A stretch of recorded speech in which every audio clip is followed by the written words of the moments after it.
Hey everyone, this is Lomi, and today I'm working on the outfit I started for Vahn, my April House SID Claude. When I started this project, I had no idea how I was going to go about making his armor, but the great thing about the internet is that if you procrastinate on something long enough, someone else will do the heavy lifting for you. So shout out to Flabbiscuit, who uploaded an entire suit of armor to Thingiverse after I started this project. Unfortunately, not everything worked well in small scale, so even though I was able to resize these pieces to fit my doll, the hinges for the armor broke because of how tiny they were. So I knew I'd need to use something else.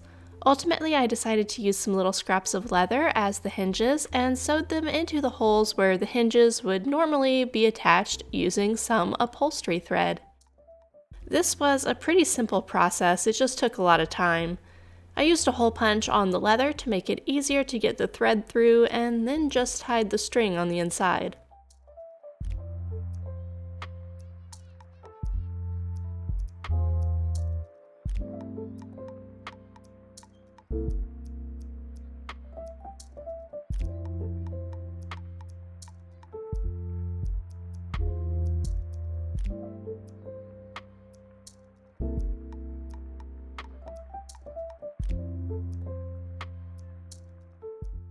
The bracers printed with some rough spots on the inside, and filing them down wasn't quite enough to keep it from snagging on the fabric of the gambeson I made, so I opted to use some sticky-backed felt to just cover the rough edges. This also works well for covering the leather and holding all the little thread tails in because I left the tails to prevent the knots from coming undone. Overall, this part of the process was pretty easy, if time-consuming.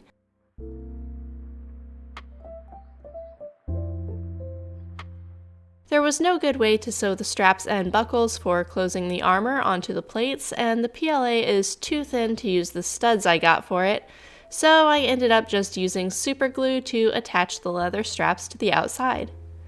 I also used glue to hold the leather shut around the buckles because I was not about to injure my fingers trying to sew through that like I did when I made his gambeson and attached its straps.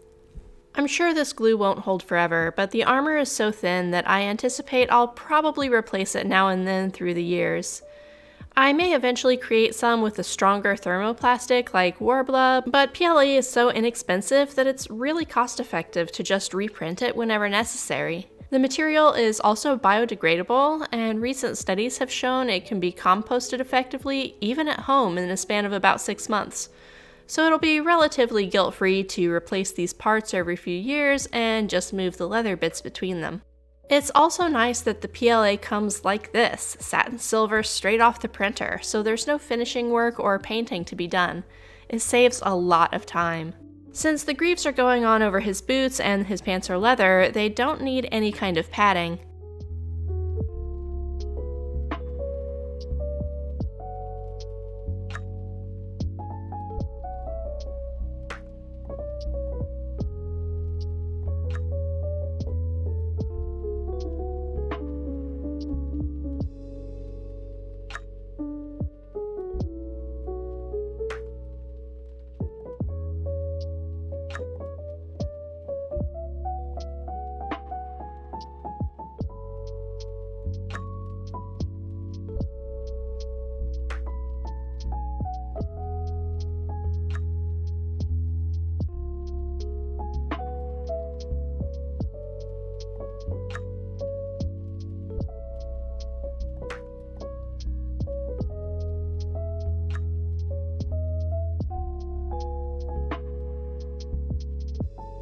I did find that the sewn parts were kind of unsightly, and I attempted to color the silver thread to help hide it, but it still didn't look great. So instead, I opted to just create a fake hinge by putting some flat scrapbooking studs through another piece of leather and just gluing it on top. I feel like this really improved the look of these greaves. There's a gap between the two pieces of armor, but that can't really be helped as the smaller size means less room and bending these pieces makes them more likely to crack. I'd rather have the space in between to keep them from bending and breaking than have the flush fit you'd get with full-sized pieces. After the bracers and greaves are done, I have to make a harness for the pauldrons so they can be buckled on. I opted to use real studs on these straps, and this part of the armor will last forever. I can use vinegar or acetone to remove the super glue and get these straps back to reuse for pieces of armor in the future, so there's no waste here. I connect the straps to a metal ring I'd saved from an old belt. The shorter straps will connect to the pauldrons, while the longer ones will go under his arms and around to the back where they'll buckle to hold them on. I lay it on my doll for fit and then shorten the straps appropriately. The extra can be cut off, and that becomes strap pieces for another project in the future.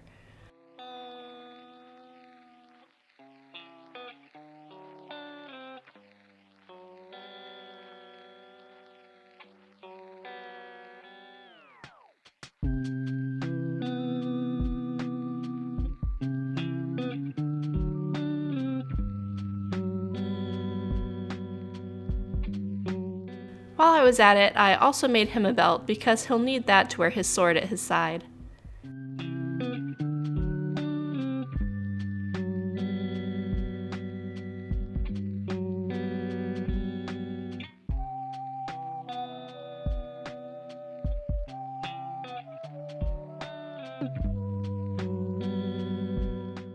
The back part of the harness gets a ring center as well. This will have the 2 top straps that will connect to the pauldrons and 2 shorter pointy straps to attach the buckles. I picked the placement for the buckles based on a few photos I found online, but also based on what would be easiest to put on a doll. They lack the range and mobility humans have, so accommodations have to be made for dressing.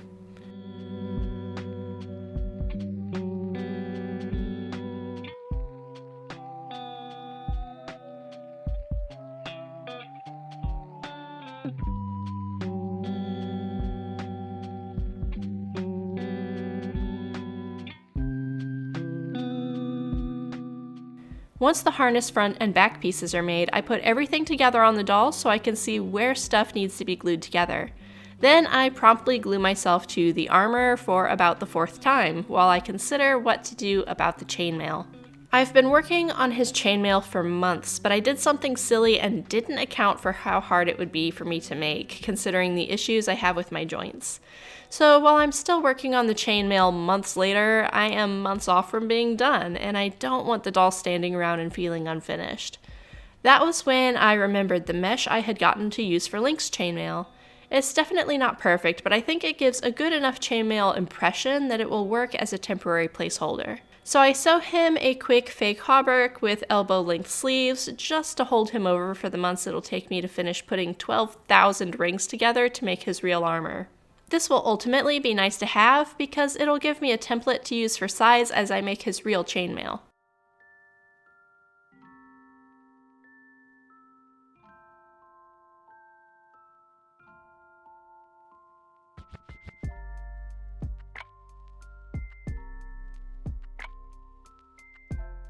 One thing I failed to consider when I printed the armor was that I took measurements from the mock-up patterns and not the final version of the gambeson, which is a lot thicker than the mock-up was.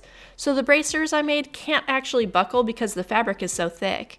It'll be easy to reprint them, but after 5 years of working amazingly with no problems, my printer's nozzle finally clogged badly enough that I can't clear it. And the nozzle bolt rounded off when we tried to take it out, so I need to replace the hot end before I can print anything else.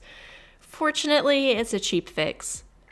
Ultimately, even though the bracers need fixed and the chainmail needs finished, I think this project has pretty much been a success.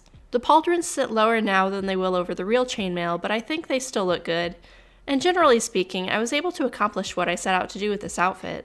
I'll be making some small tweaks and adjustments over the next few weeks to improve the fit, and of course the real chainmail will be done eventually, but I think he still looks very good for right now. It's really nice to finally have another doll project done enough that I can consider it complete and just needing tweaks instead of major pieces left to be done. Once my 3D printer is running again, fixing the bracers will take all of an afternoon, so he'll be ready to make some appearances on Instagram in fancy photos soon. Now that Vahn is finished enough for me to be satisfied, I can move my focus to completing the next doll, so it's time to get out one of the unfinished ones I put away in the closet last year to help me focus. I'm not sure who that will be yet, so if you have thoughts on what you'd like to see me do next, I'd love to hear them. And that's all for today though. Thanks for watching. Bye.